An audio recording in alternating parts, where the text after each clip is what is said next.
Psaume 127, verset 3 me dit, voici les enfants sont un héritage de l'Éternel, le fruit des entrailles est une récompense. Amen. Mais quand Dieu te confie une personne, une âme, ou alors même une chose, il te les confie avec des responsabilités. Dieu a des attentes par rapport à nous. Amen.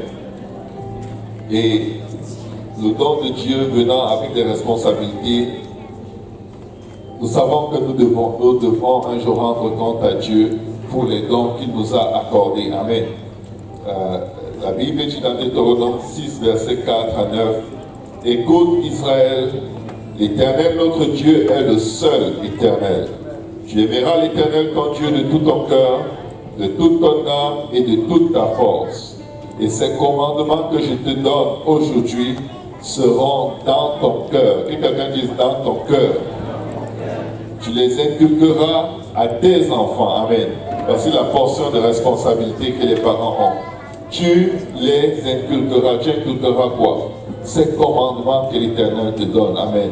Tu dois les inculquer, c'est-à-dire conduire le cœur de l'enfant à les aimer et à les mettre en pratique. Amen. Pas forcer les enfants, inculquer quelque chose aux enfants, ce n'est jamais par la voie de la force. Amen. Mais par l'exemple. Amen. Par la vie pratique de ce qu'on leur demande de faire. Amen. C'est très facile de dire aux enfants, range ta chambre, alors que la chambre du parent, voilà, elle est un peu pire que celle de l'enfant. Donc, voilà, Dieu veut qu'on leur inculque ce qu'on fait. Amen. C'est ça, inculquer. Fais-le d'abord. Amen. Alléluia. Donc, que Dieu nous aide. Amen. Est-ce qu'il y a des parents dans le sentier? Amen. Voilà. Donc, tu les inculqueras à tes enfants. Tu en parleras quand tu seras dans ta maison, quand tu iras en voyage, quand tu te coucheras et quand tu te lèveras. Amen. J'ai lu quelque part, je crois que c'était sur Facebook cette semaine, si tu veux détruire la vie de tes enfants, tu n'as pas besoin de les exposer à la télé ou à plein d'autres choses. Il suffit seulement que tu démolisses la réputation des gens de l'église à la maison. Tu as détruit tes enfants. Tu n'as pas... C'est pire que de leur donner même de la drogue. Parce que la drogue, on peut les sévrer. Mais ce qu'on met dans la tête des enfants à la maison, en l'absence des frères et des sœurs, c'est dévastateur. C'est le plus grand poison qu'un parent puisse donner à ses enfants. C'est pourquoi certains enfants ne vont pas recevoir le ministère de certaines personnes, même de certains enseignants de l'école du dimanche, parce que le parent a dit une certaine chose qui a démoli la considération naturelle que l'enfant devrait avoir pour les personnes qui les enseignent ou qui les encadrent. Amen. Donc, je me sens d'encourager les parents. Il ne faut jamais que vos enfants entendent même vos désaccords, même par rapport à la parole de Dieu. Même si vous avez écouté quoi que ce soit dans la maison de Dieu qui ne vous a pas plu, vous savez quoi, allez dans le lieu secret, fermez la porte derrière vous et parlez à Dieu. Amen. Mais pas à vos enfants. Parce que c'est facile de les détruire, de les reconstruire. C'est un travail presque impossible. Amen. Ne poussez pas vos enfants à haïr les gens. Vous avez un problème personnel avec quelqu'un, c'est vous qui avez un problème avec la personne, ce n'est pas vos enfants. Amen. C'est vous, c'est-à-dire d'adulte à adulte, deux personnes à cœur endurci. Amen. Parce que le Seigneur dit, laissez venir à moi les petits enfants et ne les empêchez pas, car le royaume des cieux est pour ceux qui leur ressemblent. Quand les enfants se disputent entre eux, la seconde d'après, ils sont réconciliés. Les adultes font 10 ans sans se parler. Ne contaminons pas, ne mettons pas nos amertumes, nos désaccords, sauvons nos enfants. Sauvons nos enfants. Amen. Sauvons nos enfants. Le Proverbe 22, verset 6, la Bible dit, instruis l'enfant selon la voie qu'il doit suivre. Et quand il sera vieux, il ne s'en détournera pas. Permettez-moi encore d'insister là-dessus. Tout ce que vous faites, c'est ce que vos enfants vont faire. Vous ne priez pas, ils ne vont pas prier. Vous ne lisez pas la Bible, ils ne vont pas la lire. Ce que vous ne faites pas pour Dieu, ils ne vont pas le faire. Même si vous les forcez, ce sera juste pour vous satisfaire, mais ce n'est pas dans leur cœur. Le meilleur moyen d'aider les enfants, c'est de faire par l'exemple. Amen.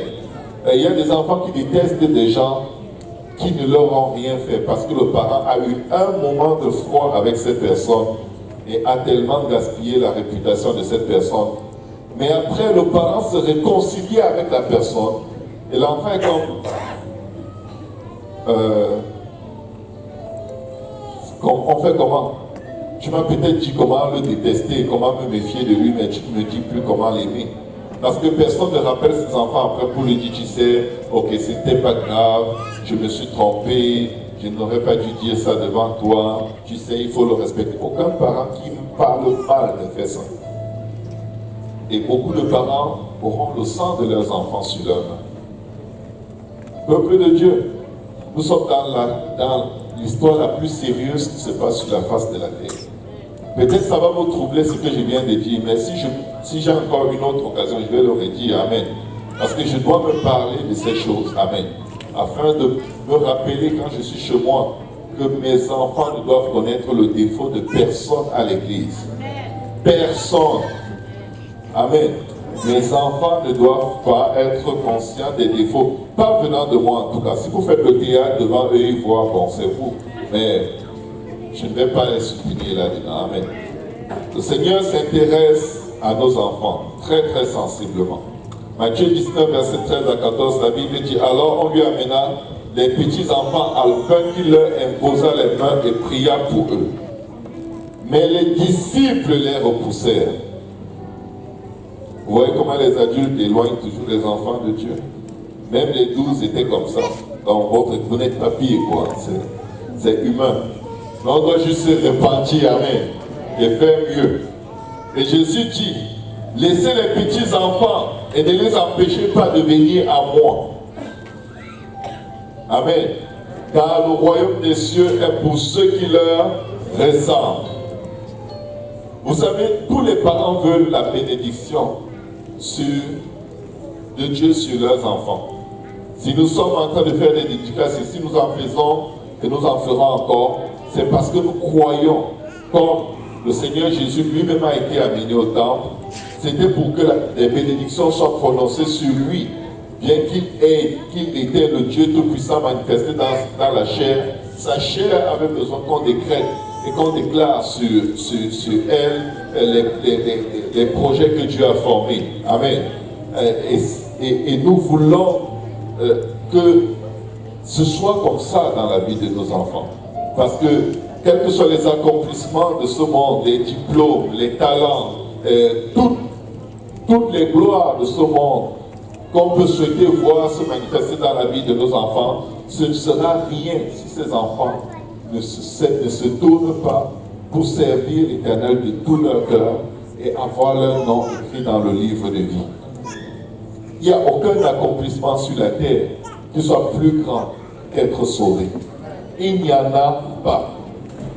C'est pourquoi nous devons sauver nos enfants de nous-mêmes. Quelqu'un a mis une illustration d'un lion et d'un lionceau sur Facebook. Et la personne a écrit en bas de l'image du grand lion qui regardait son petit à côté de lui. Il a écrit « J'allais abandonner. Mais quand je me suis tourné, j'ai vu que mes petits me regardaient. » Quels que soient les hauts et les bas que vous avez dans le Seigneur, quand vous abandonnez, vous partez, vous revenez, vous partez, vous revenez, vous êtes en train d'éduquer l'enfant que Dieu vous a confié à faire des allers-retours. Mais cet enfant ne sait pas ce qu'il fait. Sauf que c'est un modèle de vie chrétienne qui est ancré dans son esprit.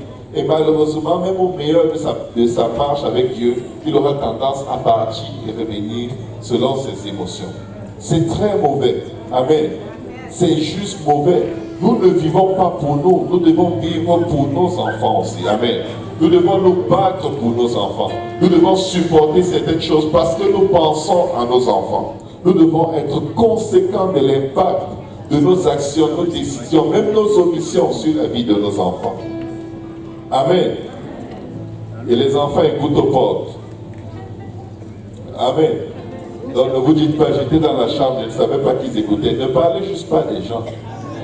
Alléluia. Gloire au nom de Jésus. La bénédiction d'Eliakim va passer par son père, sa mère et tout ce qui l'entoure. Toutes les grâces, les faveurs, les projets que Dieu a formés pour lui passeront par ses parents. Amen. Mais pour que ça arrive réellement, les parents vont devoir s'aligner avec les voies et les pensées de Dieu. C'est pourquoi le plus grand défi n'est jamais sur les enfants, c'est sur les grands. Parce que Dieu connaît tellement bien les enfants qu'il demande aux adultes d'être comme des enfants. Il ne demande pas aux enfants d'être comme les adultes. Amen.